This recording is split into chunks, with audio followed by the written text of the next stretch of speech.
I'm assuming Gary will be joining us at some point. All right, you've got 4:33 and you are live.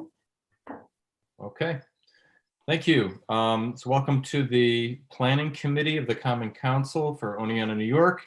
It's Monday, May 24th, in case any of us are unsure of the day. We'll do a quick roll call. Councilmember Risberger, I'm here. Councilmember Davies? Here. Councilmember Carson?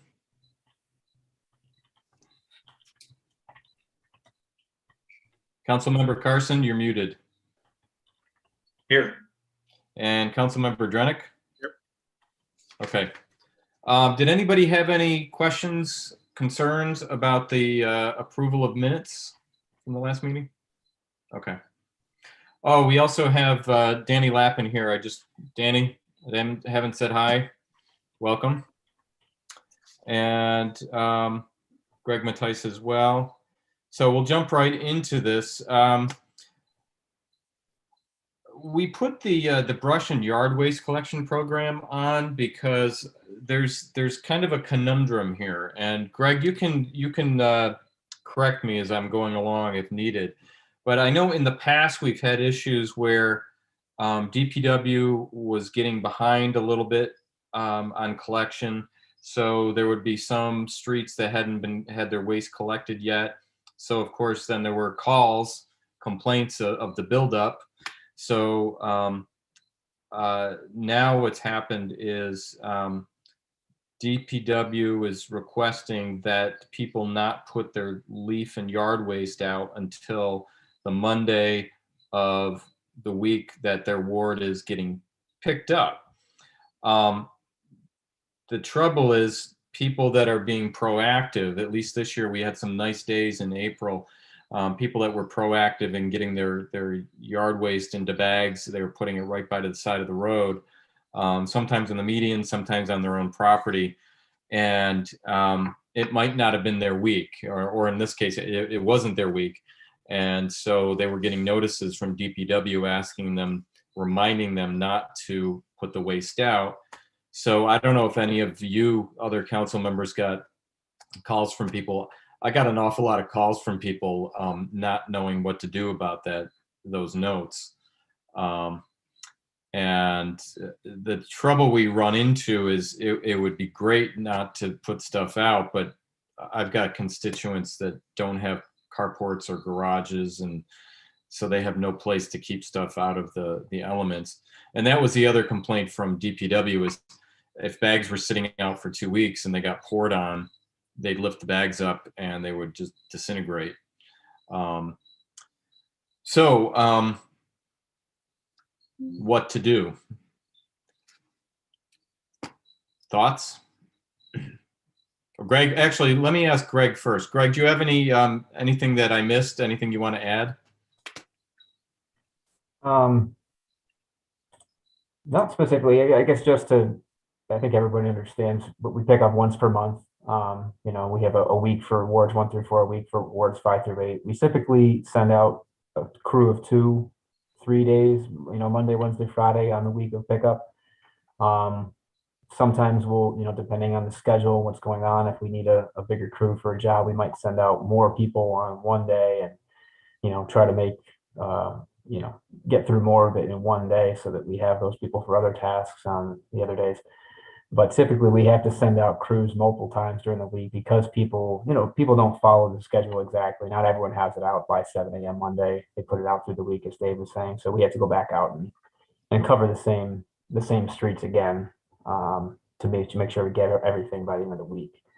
So we understand that no system's going to work perfectly, and the reminders were just intended to try to get the message out because not everyone gets Nixle, not everyone sees the city website or the media outlets that may or may not have shared our pickup schedule. So anyone who must not have known the schedule or been able to comply with it, we just send them a reminder, see if we can, get the more people on board with the schedule, the easier it makes DPW's job. The rain thing, that's kind of unavoidable in some cases too. It all depends on the weather. Even if someone puts it out on Monday morning, if we're not typically getting everything on Monday. There takes a few days, like I said. So if it rains Monday afternoon, there's no way around it. Bags are going to get wet. But the problem is our OSHA requirements. We can't pick up a bag that's heavier than 50 pounds. They can get pretty heavy if they're stuffed full and then they get soaked. So it's just about trying to make the best system possible, knowing that it's not going to be perfect. So we're open to other thoughts, but with the staffing we have, we've, I think, come up with the most efficient system that we can, but we're open to other suggestions. Well, one of the things that would help a little bit is, and we've talked about this, and I'm not, outside of hiring somebody, there's no easy solution, but I've had a number of people ask me why they can't access the recycling section of the dump where they could take their own bags down on the weekend. Most people can't during the week because they're working, but there's somebody that lives on Maple Street here that does not have a carport, doesn't have a garage, doesn't have a place to put the bags, and he would rather just take them down there on his own. But we used to have the key that could be gotten on the weekend, and we don't anymore. And there's no place to put the key to unlock the gate, so you can drive in. Have we thought about trying to find a way to have a staff member available on the weekend, or just leaving the gate down, or building a different type of gate? So what we've done pre-COVID, the gate was locked, and we asked people to stop by Central Garage, where we had a administrative person, Beth, was there, able to check them in. She'd ask for their address and give them the key to go unlock it and drop their stuff off, and then drop the key back off. During COVID, we didn't want to have people coming in and out of the building all the time, so we just accepted the chance that people might be abusing it and left the gate open. So that's still that way now. During the day, Monday through Friday, when during working hours, we never, as far as I know, left the gate open or left a key or had any accessibility on the weekend. That's always been something I've heard. Why can't we do that? And it's really just comes down to, if we leave the gate open all weekend, when during the week, during working hours, people are around. Generally, we don't have somebody there monitoring the site all the time, but we're in and out, and there's less chance of abuse. Contractors dropping things off, big loads that they're not supposed to be doing, or people that aren't city residents using it, or people that are dropping things other than bags and brush. We used to, every now and then have to take a few loads over to the dump and get rid of refrigerators and things that people didn't want to pay to dispose of. They get dumped there. I don't know that that's a huge problem anymore in recent years, but. Well, that's because we have a gate up.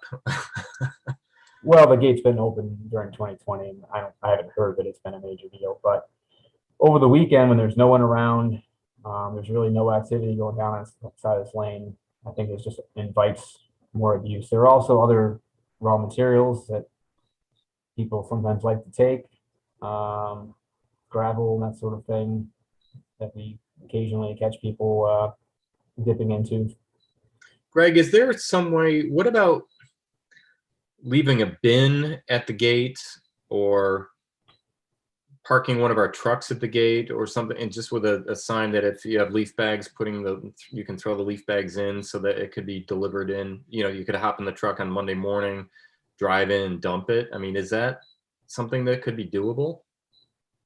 I suppose we could look at leaving a roll-off dumpster there that people could toss things in. We'll just have to sift through whatever else might get tossed in there, garbage bags and whatnot. Yeah, That'd be the concern. Yeah, that's why I was thinking more like a pickup. I think people are less likely to leave their garbage in it. We have thoughts from anybody else here?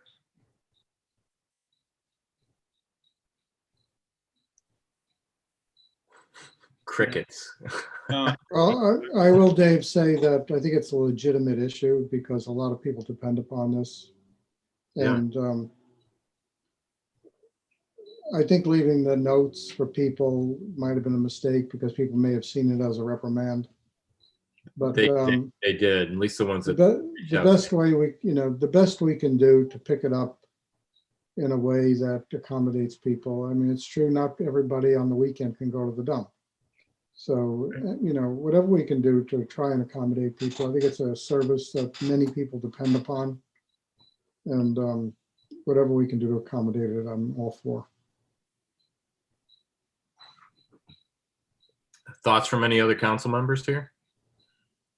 You know, I was just down the dump this morning, and I know you're always looking at abuse, but generally speaking, it seems like people are pretty good, at least these days, about sorting for the various containers. There seems to be some sense of community down there around the way you're supposed to, use the facilities.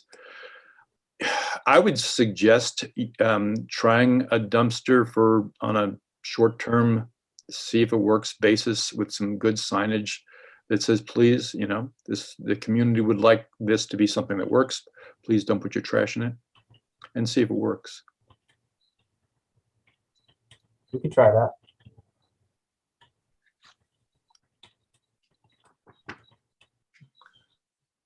Anybody else?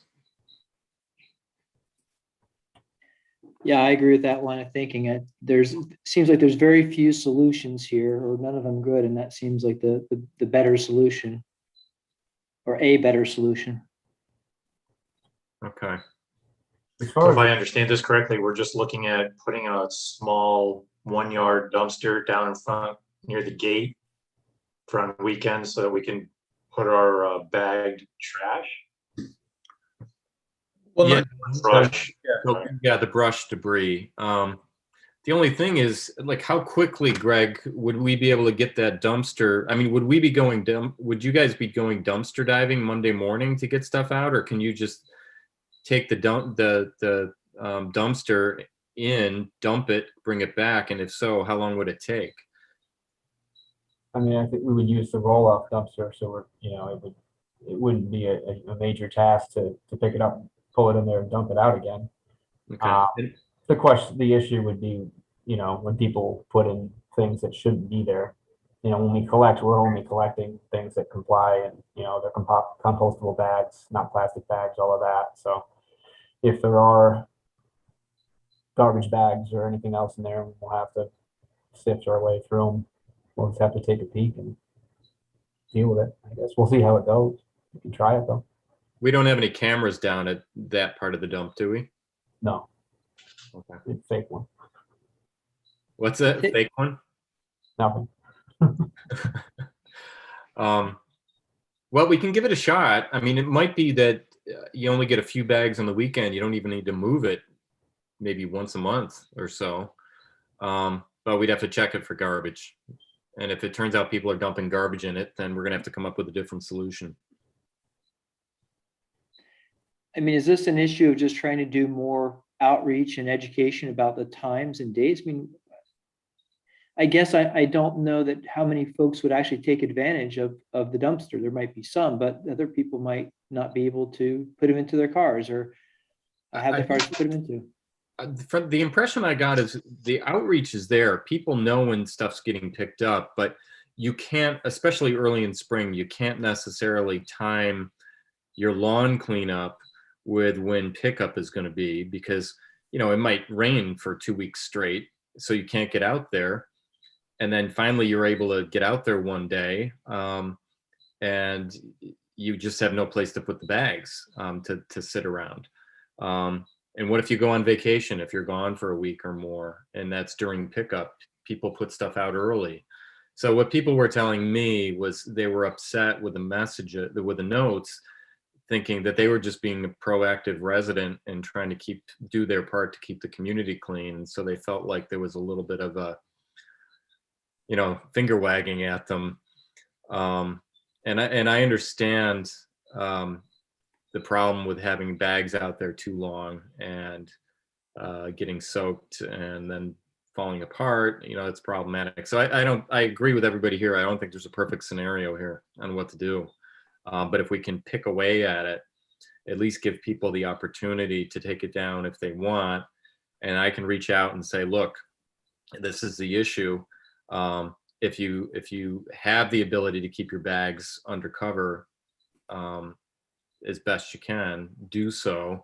And if you're going away for a while and you can't get down to the dump with the bags, then if you got to put them out, but do your best not to. If we sent out the same sort of message, I think it was Nixle, the folks that saw that message and took it so much to heart are probably going to see the one telling them that there's a dumpster that they can use as well. So, that's likely to hit that. John, I see you jumped back on here. Do you have anything you want to add? No, I missed most of that, but Greg did let me know about the roll-off container. I think that's great.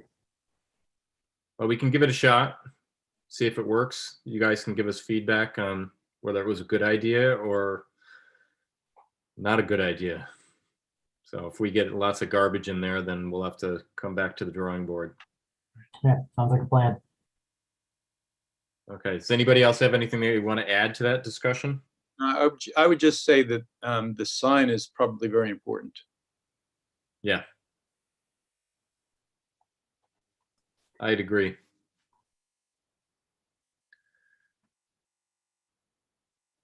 Greg, if you can do us all a favor and when it's ready to go, let us know.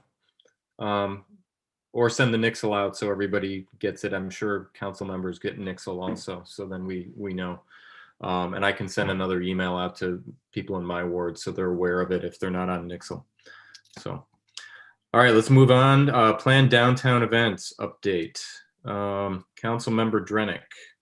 Yeah, it looks like this might be both B and E, and I'm not sure if there's a difference between the two, so I'll just. You want to wrap them together? I do. All right, so I'm going to just reiterate the town gown, not to conflate these things, but the town gown effort, how that went, and then move into what we're planning on doing for the summer. So the town gown effort is done now. They had the Huntington Park thing, and then they did the downtown thing. It was small. It was as well attended as I hoped it would be. Everybody seemed to be in a very good mood, and the star of the production, as far as I'm concerned, is a banner that we can use every year that the kids absolutely took very much to heart. I've already told the anecdote, but I'll say it again. The kids that were coming up the Westcott lot on the stairway, each one of them, I was there easily 10 minutes, and each one of them just stopped, gawked, and then took a picture of the thing. They were just so tickled by it. And I think that's just a great thing to have every year. It's a nice thing to be able to say thank you for choosing Oneonta, and congratulations. So that was great. And the nice thing about it is we were able, now I'm segueing into how we're going to do this year. This is the transition year for the summer street closures, as far as I can see. Last year, it was a whole bunch of folks using one space, the Java Island space. We took that thing over for about 4 months for a 2.5-month event. He was very nice, frankly, to let us do that. We're taking advantage of him for a grand total of about 4 or 5 days while we get the last table and chair out. But at this point, thank you, Greg, if you're on here, DPW, you guys are just, they're great. We moved all of the tables, chairs, umbrellas, and stands to the Java Island space temporarily, and to all of the restaurants on the way to that space, with DPW driving the truck and everybody and the fraternity jumping in and off and delivering them all. So what we've got now, and then Betsy and I, defying our ages, carried the rest of the tables and chairs the following day to the other end of the street. But I'm getting too old for that. So all of the restaurants now have taken ownership as stakeholders in this, which is what we need. So they are finding the room for tables that don't fold down and chairs that stack and umbrellas that are cumbersome in their places of business for all of those days until we roll out for Saturday. So they will bring them out henceforth and from now on. They've been asked try not to use the umbrellas unless there's a real overriding reason to, like if people are going to melt on the street, because we're using those essentially as branding, the multicolor umbrellas for the Saturday closure. And for the most part, they're agreeable to that, and that's so that's been good. We will have we have 3 10-foot by 15-foot tents in the same colors as we have those multicolor umbrellas. So it's really going to look really great. And those are going to wind up being our stage spaces. And I've already gone through this with you where all those are. But the suffice to say that both ends of Main Street are going to feel some love and some business, because we'll be moving people around the full width and breadth of the street. So that's a kind of a great thing. And we're staggering the entertainments so that you have one entertainment for an hour here, one here for an hour, one there for an hour. And the speaker system, thank God we were able to get that last year. It gives us so much more that we can do. So we have speakers that are, playing music every place where there isn't live entertainment. So there's always something. In the meantime, the retailers, again, they are much more invested in it this year than they were last. So they're bringing their stuff out into the street. So there'll be some real nice atmosphere between the entertainments and the retailers and the restaurants that have brought their tables out. We have pig roasts, we have lobster boils, we have Caribbean barbecue, the smell, and we have barbecue, Texas style barbecue. The smells, of Main Street are going to be like Brooks, pulling people downtown. That should be insane. It'll run 9 o'clock until 9 o'clock, basically. And we're going to figure out, Greg, how we take a little of the weight off of DPW on this. Don't know the answer yet, but I have a general meeting at 7 o'clock. I think I might have like 4 screens where the Zooms, going on here. So it should be the kind of meeting that we generate a lot of assignment. We need this and we need that. There's potential of crazy things like a Jerry Jeff Walker Saturday as a fundraiser. I mean, this is just great stuff. Just great stuff. This is going to be the most entertaining 12 weeks that we've had in Oneonta in my time here, for sure. So, and honestly, the hope is that it kind of rivals in some fashion people's sense of Thursday nights in Oneonta, and maybe presents a new dynamic, a new paradigm for how Oneonta might be attractive to the larger populations. So if you can't tell, I'm very excited about it. I'm halfway through a PowerPoint that I have to have ready for 7 o'clock. So I'm going to. Could you remind us when the first Saturday is? Yes, it's June 19th, pending approvals. Council is not yet approved. I have to run through finance too on the other side of this. But June the 19th, and that'll run straight through to September the 4th. And it is growing kind of exponentially. I'm being surprised by the things that are happening now. So it's really kind of great. Okay. Yeah. Mark, besides you, who else is doing this with you? You talked about you needed volunteers, but then I should have 100 people on the call tonight, and more. We'll have 100, 150 people involved in this between one thing and another. We'll have the Alan Sessions kids. I always forget what the heck they're called. But in any case, from CDO Workforce, we'll have any number of sponsoring agencies are already bringing rafts of people down to this thing. And yeah, I mean, honestly, every once in a while something works. So I feel good about it. So you have plenty. There's no rain dates. It just is what it is. Yeah. So you have plenty of volunteers. Oh God, yeah, we do. We're in good shape. Okay. I mean, no, but Glenn, there's always room for more. Well, I know. You had petitioned this committee the last time we met, so I was just wondering how you made out with volunteers, that's all. Yeah, well, I mean, really well. Everybody is so enthralled over the idea of it. I think people are so hungry, from the pandemic, and just they're hungry for this. Yeah, I feel real good about that. And honestly, I feel real good about our sponsorships. They, I think we're going to get to exactly where we want to be. In terms of finances, I have some small history with First Night once upon a time. And when we got done with that, they were rolling a $16,000 sum into the following year. You just want to build it so you actually ideally have some money left over, that you can bank. And Right. That's where, by working with the downtown businesses, the retailers, you're going to create, yeah, and create well, something like that? yeah, well, the banks and I mean, just there's so many organizations that are excited. So yeah, it's good. It's potentially kind of a game changer for downtown. So so I'm very happy. All right. Anyway, any other questions? Okay, thanks, Mark. It's exciting. Let's move on to the website update. Carrie, are you there and are you ready? I am, and I am on both accounts. How's the volume? Good, okay. Okay, yeah. I'm gonna leave the camera off just because I pulled the screen closer to be able to have a little better volume, so. I just wanted to take a few moments, and we thought it was time to give you a brief update on the status of the new website.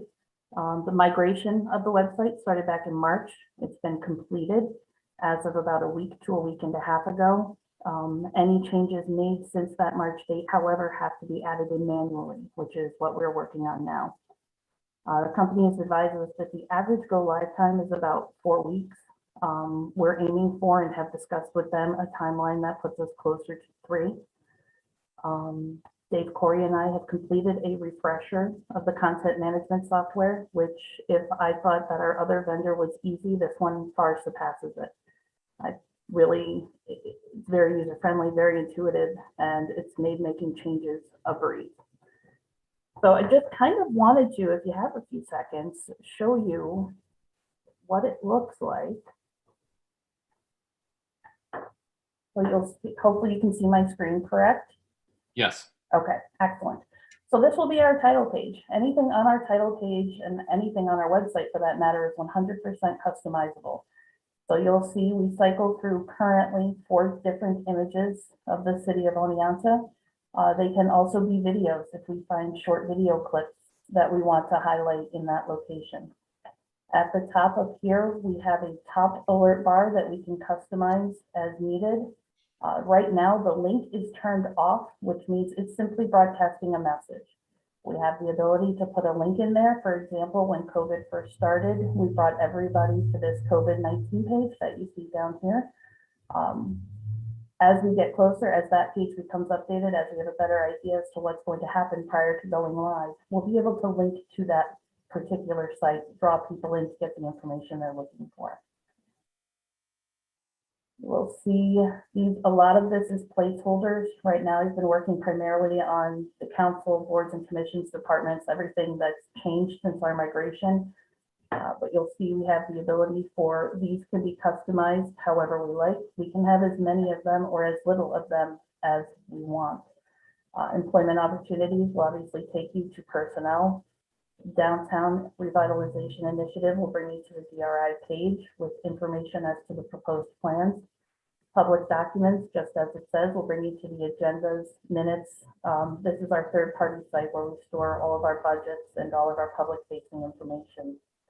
Enroll for alerts will bring you to the Mixel website so that users can sign up. And then our frequently asked questions page, which is consistently changing and being updated as things progress. We'll be able to use imagery, text, clickable links to be able to relay the latest news of events and announcements for the city of Oneonta. And then we currently have 2 separate meetings. Well, we have 1 meeting calendar and 1 event calendar. So the user will be able to delineate what they want to look at or they can simply click here and that will bring them to the master calendar and they will see all the events together. We have our welcome message from the mayor, which contains additional information as to the city of Oneonta when you click that read more click. And then you'll also have contact us, which will bring us to the form that we put in place at the beginning of the pandemic.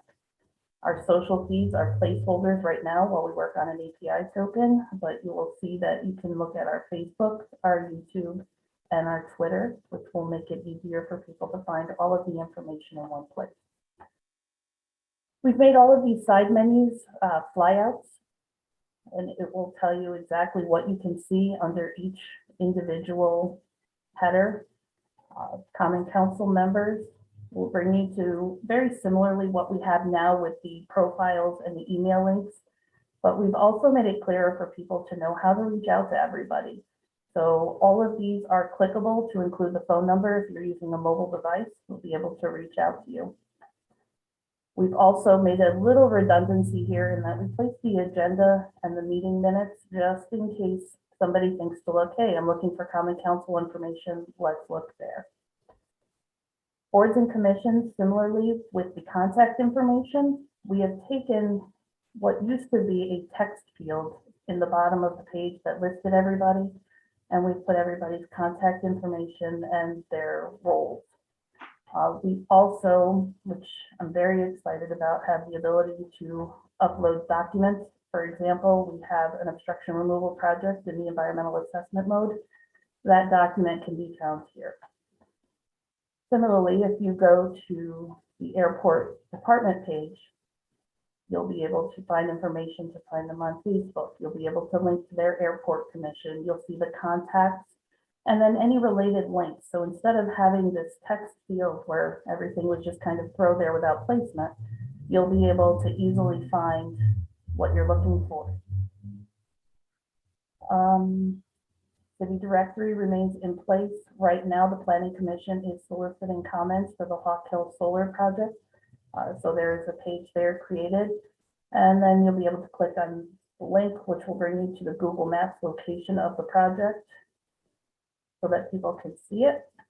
It indicates what they are doing and the steps of the Planning Commission, as it was very important to keep everybody informed. That's about where we're at right now. We're in the updating phase.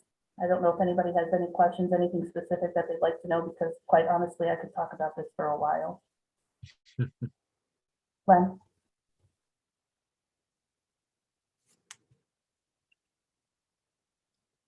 Anybody have any questions?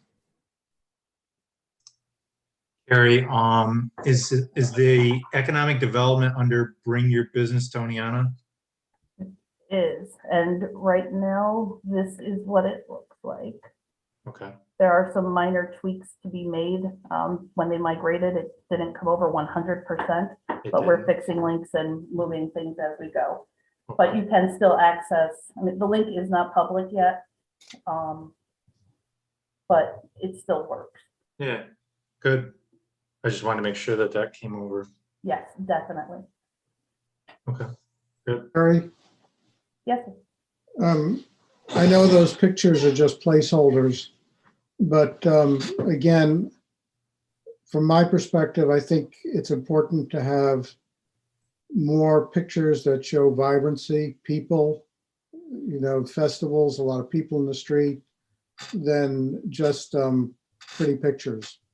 absolutely. I think what will impress people most is to see that it's vibrant, not just how we, having pretty background, pretty buildings in the background, but pictures like that just make us look dead, even though we have pretty buildings. So I think also want to remove the bombers photo. yeah. So I think I sent you 100 pictures or so for the Business View magazine that showed vibrancy as well as. So there's a whole lot of pictures that we have. So if we could just go through those. I mean, these are pretty, but they don't get the message that this is a vibrant place with things happening. Absolutely. And part of the problem that we're running into, which I totally agree with, putting pictures that have a fair amount of people, is the contrast between the title bar and images that are busy. It doesn't give a clear delineation and it makes it harder for people to read. So there are certainly a fair number of spots, like example down here, latest news, come see what we're doing. There will be a lot of room for the public pictures. And we have hundreds, I mean, easily 200 to 300 photographs that we're able to use that will be scattered. The beautiful thing about this as well is we have the ability to customize for each individual department what picture shows. We'll have that same ability on each of our individual pages. So I there will would say, definitely Carrie, a visitor to the website who doesn't live here, who's checking us out, they're not going to go digging. They may just see the first, we need to make a first impression that shows vibrancy in people. So the pages that are seen first and most often, we need to find a way to get pictures in there that show vibrancy, because that's what's most Definitely. important. Yeah, there definitely will be. Yeah, hey, Mark Carrie. Rennick? Yeah, go ahead, Mark. Yeah, so if one of the ways to use busy photos, lots of people and so forth and so on, is to drop a semi-opaque mask behind copy. And I know if you have a whole bunch of pictures that you like, that where your dead spot needs to be, we'd be able to help you out with that pretty easy. Thank you. Okay, but I got to tell you, as long as I'm saying, I've seen a lot of websites built, and there's the mechanics of it, and then there's knowing how to use the mechanics of it. And Carrie, you've done a very, very, very nice job. Thank you. Yeah, this looks amazing.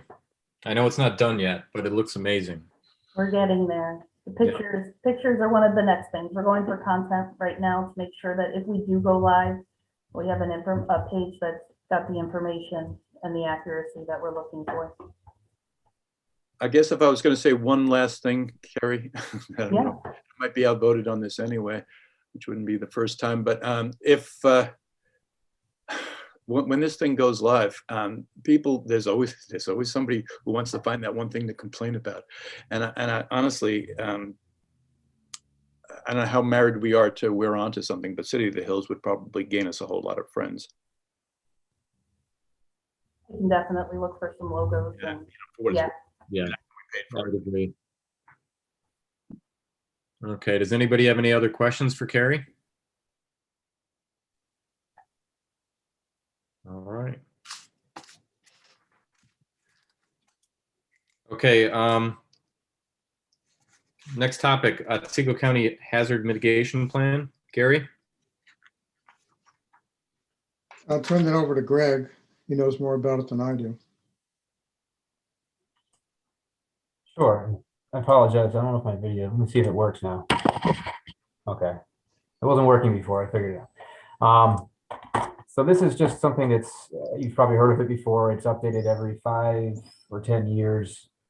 It's a county-led process. It involves all of the municipalities within the county, and it's a community plan for mitigating hazards. And really it serves, its main purpose is to make us eligible for funding through FEMA and possibly other sources. And it's, it identifies specific hazards, specific projects to mitigate those hazards that perhaps we'd like to do in all the various municipalities, and kind of gets all the arrows headed in the right direction. It can be kind of seen as one of those plans that sits on the shelf, but it's a necessary step to keep it updated. It's a living document, and this is the most recent iteration of that. So I don't feel the need to go through any specific details of it unless anyone had any questions on that. But this is just ultimately the action the council needs to take is to approve the plan. I don't know if anyone's had any chance to look at it, but there are links to it on the county website. I'm gonna mention that this is the first hazard mitigation plan in Otsego County that takes into account climate change, and whose recommendations and priority projects are designed within, with the intention of complying with climate objectives and the anticipated effects of climate change. And so, it'd be a good resource to use for climate smart community certification, among other things. Absolutely. Thanks, Dan. Okay, so what you're looking for is Is there anything for us to vote on in this committee right now? I think we would just want to pass it along to the council to adopt the plan. We have to have a resolution executed adopting the plan. And there's a specific section that lists things specific to the city of Oneonta. If you wanted to take a look at that, you can certainly. But that's what the county is looking for from us. Okay. And you're going to provide the resolution for the council to vote on? Yes. Okay. Len? Well, Greg, you mentioned there was links, so I apologize if I missed it, but the only information I've seen so far is just this letter of adoption. Yeah, in here. Oh, the link is in there. Yes, it's a Where is scanned it? copy, so you can't click it, but In the letter? I missed it? Okay. Yeah, it's a scanned copy. It's in there. You gotta, oh, you can't even cut and paste it. Oh, Oh, okay. if you were to go, I can send a link out to you guys. No, If you were no, to go to that's- the county website and look for the planning department, I'm sure it's right there. That's fine. I'll take a look at it later. Thank you Yeah. for that clarity. Yeah, Yeah. I'm there and it's not there. Oh, no? County doesn't have it up. Thanks, Mark. Interesting. It was, You all should have just received an email with the section of the hazard mitigation plan that pertains to the city of That's- Oneonta. That's our Carrie. She's always on the spot. Can't beat her. Poor Scott. well, she keeps them honest. Okay, I'm just, much better. Okay. I found a link too, if you wanted to see the whole document. I just sent that as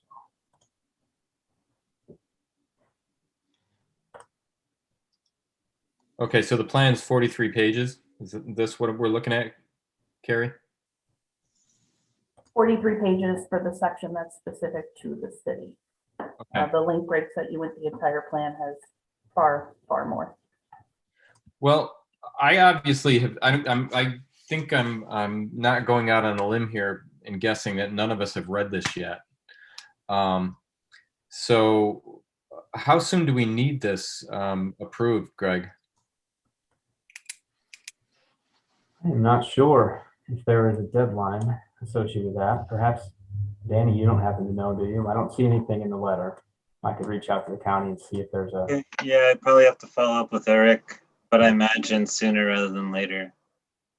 Because if we wait till our next meeting, the end of June, which means that we're not going to be discussing it at council till July. I think that should be okay. I mean, well, I mean, it'd probably be worth just emailing Eric at the Eric Scrivener of the County Planning Department and asking for clarification, you know, to propose that timeline. And if he says that you need it, he needs it earlier, then can go from there. Mark? So just to clarify, I mean, this document is pretty much as it is. We're kind of accepting and adopting it or not. So is that the case, Greg? Is there, Yeah. can we negotiate with them or no?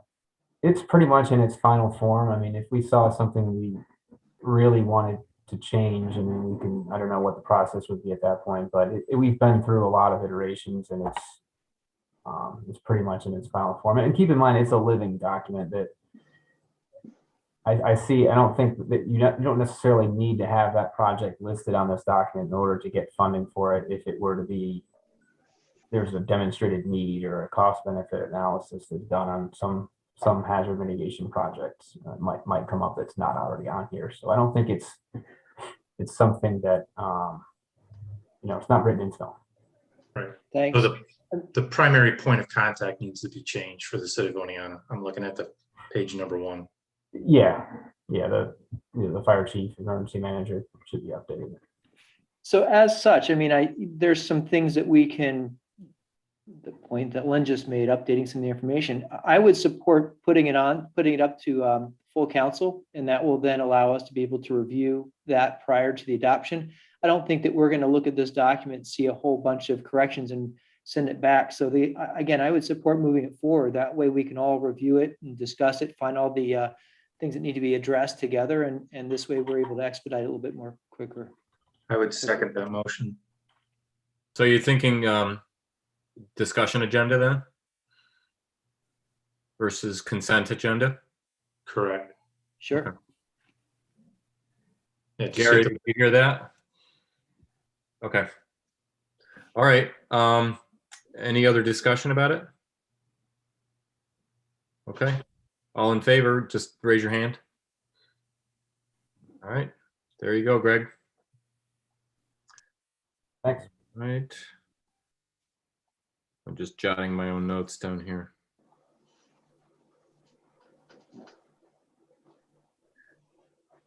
Okay.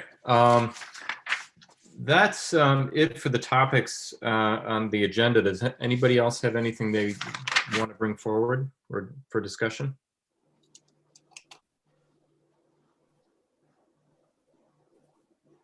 Len's reading, he's squinting. Anything you want to talk about, Len? No, I'm just trying to put the file into a place where I can find it when I need it. Hear you. The gazillion emails. Yeah. Okay.